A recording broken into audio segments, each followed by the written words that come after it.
Resté emprisonné par les glaces durant des mois, le voilier polaire, le Vagabond, est un support logistique depuis environ 10 ans. Avec femme et enfants, Éric Brossier enchaîne les expéditions scientifiques en Arctique. Une famille pas comme les autres, puisqu'aujourd'hui ils ont fait le choix de vivre dans ces contrées extrêmes, aux conditions rudimentaires. Depuis 1 an et demi, on habite au Nunavut, le territoire inuit du Canada, plus précisément au sud de l'île d'Ellesmere, Grisfjord, le plus petit, le plus froid, le plus isolé des villages du Nord Canada. À bord du Vagabond, Éric Brossier, capitaine, ingénieur en génie océanique et géophysicien, assure certaines observations et mesures quotidiennes sur l'océan, la glace et la faune.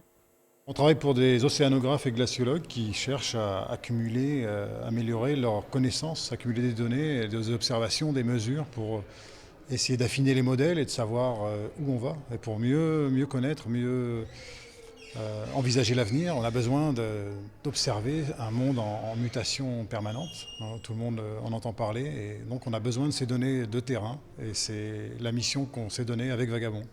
De passage en France pour quelques jours, il raconte son périple au travers de plusieurs photographies. L'ours polaire fait partie de son quotidien. Il a pu depuis plusieurs mois observer son comportement, son environnement et sa relation avec l'homme. Ce qui est intéressant, c'est de voir qu'on n'est pas tous à la même enseigne. Alors l'ours symbolise la faune arctique. L'Arctique est sentinelle du climat. Le climat est en train de changer, plus vite dans l'Arctique.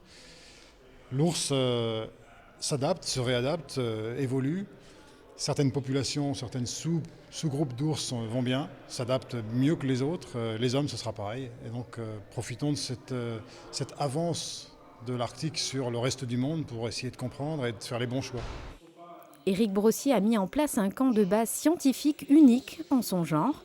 Il s'apprête à repartir très prochainement avec sa famille à bord du Vagabond pour continuer son travail sur les programmes d'observation.